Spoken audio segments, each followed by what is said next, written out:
Hello everyone, Jai Hind. Welcome to Jha sir academy for IAS. हम करने जा रहे हैं मेंस का प्रीवियस ईयर क्वेश्चन एनालिसिस और आज हम देखेंगे general studies paper 4 ethics and values से एक क्वेश्चन। मैं उम्मीद करती हूँ गाइज आप लोगों ने इस क्वेश्चन को अटेम्प्ट किया होगा और एक बहुत अच्छा आंसर फ्रेम भी किया होगा। सो गाइज आज हम करप्शन के ये पढ़ने वाले हैं कि करप्शन की वजह से क्या होता है, मतलब कि जो ड्यूटी की परफॉर्मेंस नहीं होती। बेसिकली हमारा टॉपिक करप्शन से रिलेटेड होने वाला है। So it is going to be an very important question guys. तो ज़रूर इसके जो आपको बहुत अच्छे पॉइंट्स आज मिलने वाले हैं, बहुत ही बेटर पॉइंट्स होंगे, तो आपको वो मिलने वाले, आप उनको अपने पास क्लब करके ज़रूर रखेगा। It will help you a lot in the near future. शुरू करने से पहले गाइस, जिन भी स्टूडेंट्स ने हमारा टेलीग्राम चैनल ज्वाइन नहीं किया है वो तुरंत डिस्क्रिप्शन बॉक्स में जाइए, वहाँ पे आपको लिंक प्रोवाइडेड होगा हमारे टेलीग्राम चैनल का। उस लिंक के थ्रू आप हमारे चैनल को ज्वाइन कर सकते हैं और उसका बेनिफिट आपको ये होगा कि आपको हमारी सारी पीडीएफ्स का एक्सेस मिल जाएगा जो आप लोगों के लिए फ्री ऑफ कॉस्ट अपलोड कर दी जाती हैं। और उसी के साथ साथ आपको वीडियो लेक्चर्स भी जो आप लोगों के लिए अपलोड किए जाते हैं उसका भी डायरेक्ट लिंक आपको वहाँ पे प्रोवाइड कर दिया जाएगा, राइट। और गाइज़, अगर आप एग्ज़ाम्स की सीरियसली प्रिपरेशन कर रहे हैं तो मैं आपको कहूँगी कि आपको करंट अफेयर्स के लिए बिल्कुल भी टेंशन लेने की ज़रूरत नहीं है, बिल्कुल परेशान होने की ज़रूरत नहीं है, अपना टाइम मनी कुछ लगाने की ज़रूरत नहीं है। All you need to do is आपको सिर्फ झासर अकेडमी पे जो रेगुलरली आपको करंट अफेयर्स के लेक्चर्स प्रोवाइड किए जाते हैं, आपको उनको रेगुलरली कंसिस्टेंटली फॉलो करना है। That is more than enough, क्योंकि हमारे करंट अफेयर्स से बाहर का आपके एग्ज़ाम में कुछ भी पूछा नहीं जाएगा। और हमारा गाइस जीएस का भी pre plus mains batch run कर रहा है। बहुत इंपॉर्टेंट बैच है, आप उस बैच को ज़रूर ज्वाइन कीजिए। उसमें बिल्कुल ज़ीरो से जीएस 1 2 3 4 की तैयारी करवाई जा रही है। जहाँ सर आपको खुद मेंटोर कर रहे हैं उस बैच में। और अगर आप बैच की डिटेल्स को प्रॉपर तरीके से फॉलो करेंगे और झा सर के द्वारा दी गई गाइडलाइंस को फॉलो करेंगे तो आपका एग्ज़ाम निकलने से कोई नहीं रोक सकता गाइस, आपका सिलेक्शन पक्का है। तो ज़रूर ज्वाइन कीजिएगा इस बैच को। और हमारा मेंस का भी आंसर राइटिंग बैच रन कर रहा है गाइज, आप इस बैच को भी ज़रूर ज्वाइन कीजिए। इसमें आपको 500 प्लस क्वेश्चंस की प्रैक्टिस कराई जा रही है। हमारी एक्सपर्ट फैकल्टी हैं, वो आपकी आंसर कॉपीज़ को चेक करते हैं, आपको मिस्टेक्स बताते हैं और इम्प्रूव करने में हेल्प करते हैं। और उसी के साथ साथ आपको हर एक क्वेश्चन के रिगार्डिंग एक सैम्पल आंसर भी दिया जाता है और वीडियो सोल्यूशन भी प्रोवाइड किया जाता है with proper explanation. So guys, अगर आप सिविल सर्विसेज की बिल्कुल सीरियसली प्रिपरेशन कर रहे हैं तो आप इन बैचेस को ज़रूर ज्वाइन कीजिएगा। ज्वाइन करने के लिए आप नीचे दिए गए नंबर 9713282838 पे व्हाट्सएप के थ्रू आप कोर्सेज़ की डिटेल्स ले सकते हैं और कोर्सेज़ को ज्वाइन कर सकते हैं। तो चलिए गाइज, अपना आज का सेशन स्टार्ट करते हैं। हमारा क्वेश्चन है, non-performance of duty by a public servant is a form of corruption. Do you agree with this view? Justify your answer. एक लोक सेवक द्वारा कर्तव्य का पालन न करना भ्रष्टाचार का एक रूप है। क्या आप इस मत से सहमत हैं? अपने जवाब का औचित्य साबित करें। तो गाइज, इस क्वेश्चन में ये हमसे GS4 ethics and public values से पूछा गया और ये क्वेश्चन यूपीएससी ने 2019 में पूछा था। तो गाइज, जब हम इस क्वेश्चन की बात करते हैं तो इसमें क्या बोला गया है कि जो पब्लिक सर्वेंट्स हैं, क्या क्या पता चल रहा है हमें? पब्लिक सर्वेंट मतलब कि जो पब्लिक के लिए काम करते हैं, ठीक है। तो जो ये पब्लिक सर्वेंट्स हैं वो अगर अपना काम ही ना करें, अपनी ड्यूटी ही परफॉर्म नहीं करते, जिस काम के लिए उनको सर्विस पे, वो आज सर्विस पे हैं, जो उनकी रिस्पॉन्सिबिलिटीज़ हैं, अगर वो उन्हीं को फुलफ़िल नहीं करते हैं तो उस केस में उसको भी हम क्या माना जाता है कि एक करप्शन का ही फॉर्म माना जाता है। कि अगर आप सीट पे हैं, आप अपनी पोजीशन पे हैं लेकिन आप काम नहीं कर रहे हैं तो नॉन परफॉर्मेंस ऑफ ड्यूटी, काम ना करना भी करप्शन का ही एक फॉर्म है। तो हमें क्या बताना है कि क्या हम इस व्यू से अग्री करते हैं, हाँ या ना, कि हम इस बात से सहमत हैं या नहीं। और उसके येस और नो के रेफरेंस में हमें अपने आंसर को जस्टिफाई करना है कि अगर हाँ हम सहमत हैं तो हमें उसको जस्टिफाई करना है, उसकी एक्सप्लेनेशन देनी है, और नो है तो हमें उसकी एक्सप्लेनेशन देनी है, right. So let's start with our answer.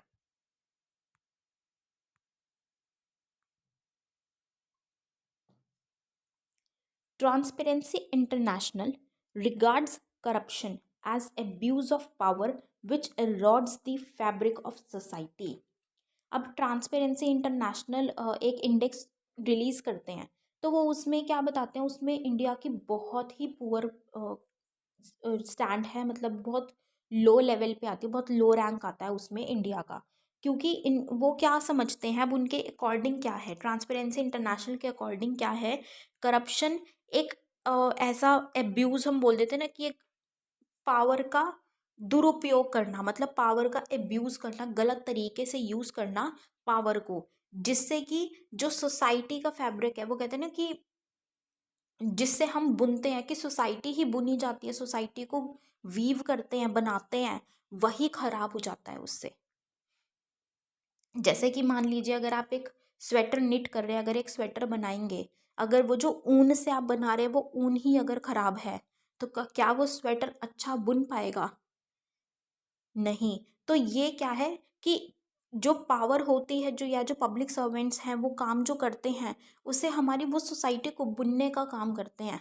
तो अगर वही अपनी पावर का गलत इस्तेमाल करेंगे, तो वो जो सोसाइटी है वो ही ख़त्म हो जाएगी, उसका जो बुनाई है, उसका वेलफेयर सब खत्म हो जाएगा। It undermines people's trust in the political system, in its institutions and its leadership. क्या चीज़ होती है, अब करप्शन की वजह से, भ्रष्टाचार से क्या देखने को मिलता है कि लोगों का विश्वास उठता चला जाता है पॉलिटिकल सिस्टम से, या पॉलिटिक्स से, या जो गवर्नमेंट के जो भी ब्रांचेस हैं, इंस्टीट्यूशंस हैं, संस्थाएं हैं, या जो उनके लीडर्स हैं, उनके ऊपर से जनता का विश्वास उठता चला जाता है कि भाई ये तो काम ढंग से करते ही नहीं है। अ डिस्ट्रस्टफुल और apathetic public can then become yet another hurdle to challenging corruption. कि अब जो ऐसे लोग हैं जो ट्रस्टफुल है ही नहीं, ठीक है, तो वो एक दूसरा कारण बन जाते, चैलेंज बन जाते हैं करप्शन के लिए, या एक करप्शन को मिटाने के लिए। ठीक है। So all civil servants are interested with public duty for the welfare of the masses. अब हम जो सिविल सर्वेंट्स की बात करते हैं, तो सिविल सर्वेंट्स का काम बेसिकली क्या होता है, हम उनको क्या बोलते हैं, पब्लिक सर्वेंट है, मतलब पब्लिक को सर्व करने के लिए हैं वो। उनका उनकी जो ड्यूटी है वो क्या है, लोगों के प्रति उनकी ड्यूटी है, लोगों के प्रति उनका दायित्व है कि उनके वेलफेयर के लिए, उनके कल्याण के लिए वो काम करें, उनके बेटरमेंट के लिए, उनकी वेलबींग के लिए काम करें।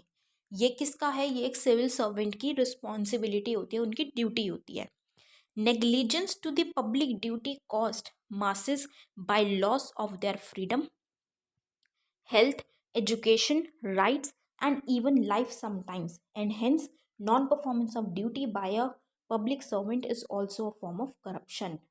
कि अब अगर पब्लिक ड्यूटी को ही, मतलब जो उनका काम है उसको ही अगर वो नेग्लेक्ट कर देंगे, उसको अनदेखा करेंगे, अगर वो कि जो उनका काम है वो उसी को अनदेखा कर देंगे, तो उससे क्या चीज़ होएगी, वो लोगों के वेलफेयर के लिए तो बैठे हैं वहाँ पे, उनका काम क्या है, लोगों के कल्याण के लिए, लोगों के बेटरमेंट के लिए करना। लेकिन अगर वो अपनी ड्यूटी ही नहीं करेंगे, तो वहाँ पे लोगों का ही लॉस होगा।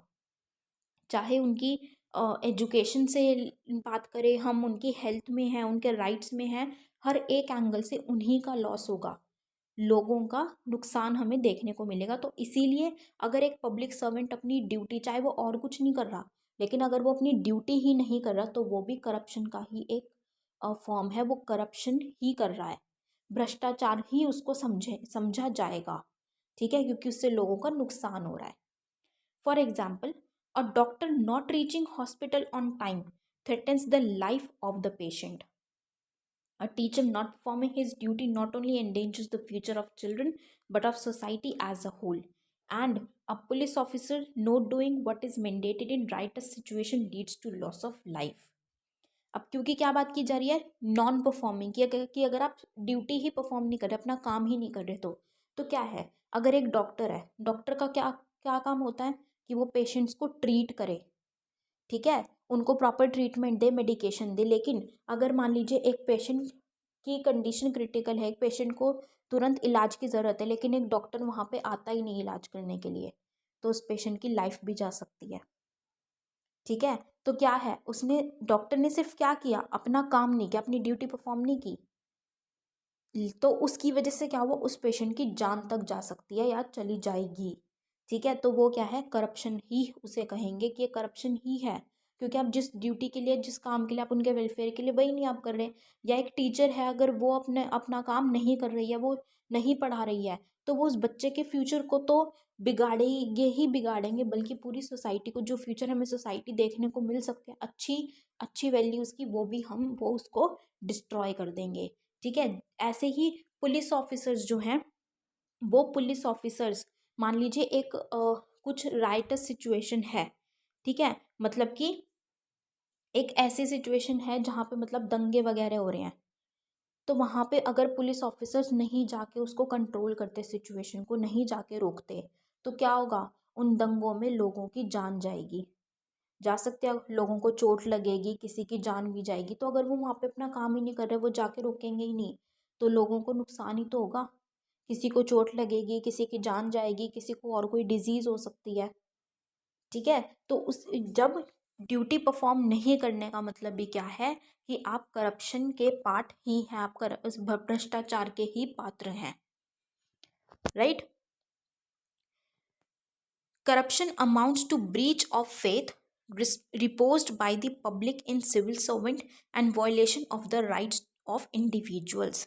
अब करप्शन से, भ्रष्टाचार से क्या देखने को मिलता है, कि जो लोगों का विश्वास है, लोगों का फेथ है, ट्रस्ट वो करते हैं सिविल सर्वेंट पे, कि हाँ ये पर्सन, ये हमारे वेलफेयर के लिए, हमारे हित में काम करेगा, हमारे बेनिफिट के लिए काम करेगा। लेकिन अगर वही बंदा भ्रष्टाचार में घुस जाए, अगर वो करप्शन करता है, वो अपना काम नहीं करता, तो उसका क्या होगा, लोगों का उसके ऊपर से विश्वास उठ जाएगा। ठीक है, और जो इंडिविजुअल्स के राइट्स हैं उनका भी हनन होगा उससे, क्योंकि वो उनके लिए काम ही नहीं करेगा, उनके वेलफेयर के लिए, क्योंकि करप्शन उनके राइट्स को प्रॉपर तरीके से फुलफिल करवाएगा ही नहीं। करप्शन जब आ जाएगी तो जगह पे उनके एक इंडिविजुअल के जो अधिकार हैं वो क्या होंगे, उनका हनन होगा, उनका वायलेशन होगा। It presents a road block to effective administration, law and order, failure to achievement of objectives of welfare policies, and eventually guarantee of realization of constitutional goals like social, economic and political justice।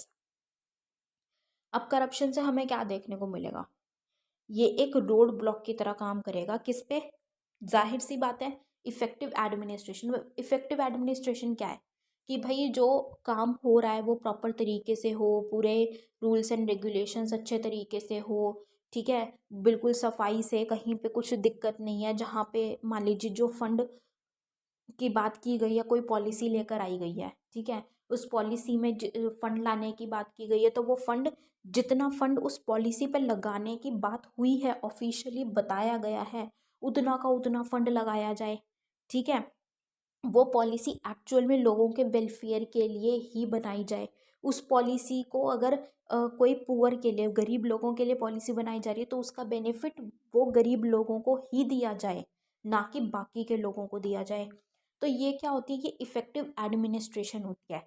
लेकिन जब यहाँ पे क्या चीज़ें आने लग जाती हैं, कि पॉलिसी है, उसके लिए पैसे लाए गए हैं, तो उसमें से जो एक्चुअल में पॉलिसी पे लगाए गए हैं वो तो सिर्फ 20-25% लगाए गए हैं, बाकी पैसे बीच में ही निकल गए। ठीक है, क्या हुआ वहाँ पे, करप्शन हुआ। करप्शन की वजह से वो पॉलिसी जिस फंड के हिसाब से, मतलब जिस फंड से अच्छे से इम्प्लीमेंट हो जाती, की जानी चाहिए थी, वो नहीं हो पाई, लोगों का जितना बेनिफिट होता वो नहीं हो पाया। राइट, अब जो अगर पॉलिसी पुअर के लिए, गरीब लोगों के लिए लाई गई थी, अगर उसका बेनिफिट पूरा का पूरा गरीब लोगों को मिलता, तो उनकी सिचुएशन अच्छी हो सकती थी, वो अपलिफ्ट होते। ठीक है, उनकी social condition, economic background, living of standard उनका अच्छा हो जाता। लेकिन अब उसका बेनिफिट दूसरे लोगों ने ले लिया, जो बेटर ऑफ है, उन्होंने उसका बेनिफिट ले लिया, जिसकी वजह से बेनिफिट गरीब लोगों तक कम पहुंचा। तो ये क्या है, तो इस तरीके से इफेक्टिव एडमिनिस्ट्रेशन पे एक रोड ब्लॉक की तरह काम करता है corruption. Right, law and order, law and order में को मेंटेन करने में, जैसे अभी हमने एग्जाम्पल में पुलिस ऑफिसर्स की बात की, कि अब एक ऐसी सिचुएशन हो रही है, मान लो दंगे फसाद की सिचुएशन हो रही है, अब वहाँ पे पुलिस ऑफिसर नहीं जा रहा, मान लीजिए उनका कोई अपना इंटरेस्ट है, जिसकी वजह से नहीं जा रहा, या वो जो दंगे कर रहे हैं लोग, उन्होंने उनको पैसे दे दिए पुलिस ऑफिसर को कि भाई आप आके ये मत करना और हम इसलिए कर रहे हैं, हमें ये काम करने देना। हो सकता है ये, तो उससे क्या है, करप्शन आया, करप्शन की वजह से ही लॉ एंड ऑर्डर सिचुएशन बिगड़ी उस जगह पे, right. Failure to achievement of objectives of welfare policies, वही बात है जो अभी हमने की कि जो पॉलिसीज वेलफेयर के लिए लाई गई है, मान लीजिए गरीब लोगों के लिए लाई गई है, लेकिन ना तो प्रॉपर फंड उस पर लगाया गया और जितने जितने की बात की गई थी, और ना ही उसका पूरा का पूरा बेनिफिट गरीब लोगों तक पहुंचाया गया, बीच में दूसरे लोगों को दे दिया गया जिनके लिए वो पॉलिसीज थी ही नहीं। तो यहाँ पे जो ऑब्जेक्टिव, जिस उद्देश्य से वो पॉलिसी लाई गई थी, वो तो पूरे होंगे ही नहीं, क्योंकि क्या आ गया वहाँ पे, करप्शन आ गया। And eventually guarantee of realisation of constitutional goals, कि जो हमें संवैधानिक लक्ष्य देखने को मिलते हैं, कौन से, social economic and political justice, सामाजिक आर्थिक और राजनीतिक न्याय के, तो वो भी नहीं हो पाएंगे, ठीक है, वो भी प्रॉपर तरीके से नहीं हो पाएगा करप्शन की वजह से। तो करप्शन इन सब चीज़ों में एक रोड ब्लॉक की तरह काम करता है, एक बाधा की तरह काम करता है, एक बाधा बन जाता है। So, non-performance of duty by public servants for which they are morally, legally, and constitutionally mandated to do is a form of corruption, as the Prevention to the Corruption Act considers non-performance of public duty as an offense. कि जो public servants अगर अपनी duty ही perform नहीं करते, अपना काम ही नहीं करते, जिस काम के लिए वो मॉरली, नैतिक रूप से, कानूनी रूप से और संवैधानिक रूप से बाध्य हैं, मैंडेटेड है, उनको करना है, मॉरली, लीगली और कॉन्स्टिट्यूशनली वो मैंडेटेड है, उनको वो ड्यूटी परफॉर्म करनी है हर एक रूप में, लेकिन वो उसको परफॉर्म नहीं कर रहे हैं, वो अपनी ड्यूटी नहीं निभा रहे हैं, तो ये एक करप्शन का पार्ट ही है। किसमें, और ये किसमें बताया गया है, जो हमें एक्ट देखने को मिलता है, prevention to the corruption act, उसके अंडर हमें ये करप्शन ही देखने को मिलती है, क्योंकि उसमें ये बताई गई है कि अगर कोई पब्लिक सर्वेंट ड्यूटी नहीं करता है, non performance of public duty एक अपराध है, एक ऑफेंस ही है, और इसीलिए उसको करप्शन ही माना जाएगा। तो ये स्पेसिफिकली उसमें मेंशन्ड है कि अगर कोई ड्यूटी भी नहीं कर रहा है तो वो भी एक ऑफेंस है, एक अपराध है, कि वो अपने कर्तव्य को नहीं निभा रहा है, राइट। देयरफॉर अब हम कंक्लूडिंग नोट पे क्या कहेंगे इसके बारे में, हमने इसको हर एंगल से एक्सप्लेन कर दिया, विद एग्जाम्पल भी कर दिया, हमने पहले उसको जस्टिफाई किया कि yes, non performing of duty क्या है, एक करप्शन का फॉर्म ही है, हमने उसको विद एग्जाम्पल जस्टिफाई किया पहले। उसके बाद हमने ये बताया कि करप्शन क्या करता है, करप्शन किस किस तरीके से बाधा बनता है और किस किस काम में एक रोड ब्लॉक बनता है। फिर नॉन परफॉर्मेंस ऑफ ड्यूटी हमने इसको क्यों कहा कि ये करप्शन का पार्ट है, हमने उसको एक्ट के थ्रू बताया कि ये इस एक्ट में मेंशन्ड है कि ये करप्शन का फॉर्म है, और इसको नॉन परफॉर्मेंस ऑफ ड्यूटी एक ऑफेंस माना जाता है, अपराध। अब हम on the concluding note we will say कि therefore it is essential for every civil servant to perform their duty as mandated in order to uphold the constitutional values and become a vehicle for change in the life of masses so that common people can enjoy what they are entitled to. तो इसीलिए ये ज़रूरी है कि हर एक civil servant अपनी duty perform करे, जो उस जिसके लिए वो बाध्य है, जिसके लिए वो उस पोजीशन पे है, ताकि जो कॉन्स्टिट्यूशनल वैल्यूज़ हैं, संवैधानिक जो कर्तव्य हैं, मूल्य हैं, वो उनको बरकरार रख सके, उनको पूरा कर सके, और एक ऐसा वाहन बने, व्हीकल बने लोगों की ज़िंदगी चेंज करने का। क्योंकि उनके पास काम क्या है, वो क्या ड्यूटी है उनकी, मेनली लोगों के वेलफेयर के लिए, लोगों को अपलिफ्ट करने के लिए, तो उनकी लाइफ चेंज करने का एक ज़रिया बने, और ताकि जो कॉमन पीपल हैं, जो आम जनता है, वो अपने उन राइट्स को एंजॉय कर सके, जिसके लिए वो अ, अनिवार्य है, मतलब जिसके वो हकदार हैं, बेसिकली जिसके लिए वो एंटाइटल्ड हैं, जो उनका हक है, वो उन बेनिफिट्स को, उन अपॉर्चुनिटीज़ को एंजॉय कर सकें। तो इसीलिए हर एक सिविल सर्वेंट को अपना काम बखूबी तरीके से करना ज़रूरी है, right. So this was all for this question guys, I hope you all have like this analysis. अपना फीडबैक गाइज हमारे साथ कमेंट सेक्शन में ज़रूर शेयर कीजिएगा। So with this, we end up this session today here, guys. Thank you so much. Have a great day ahead. Jai Hind.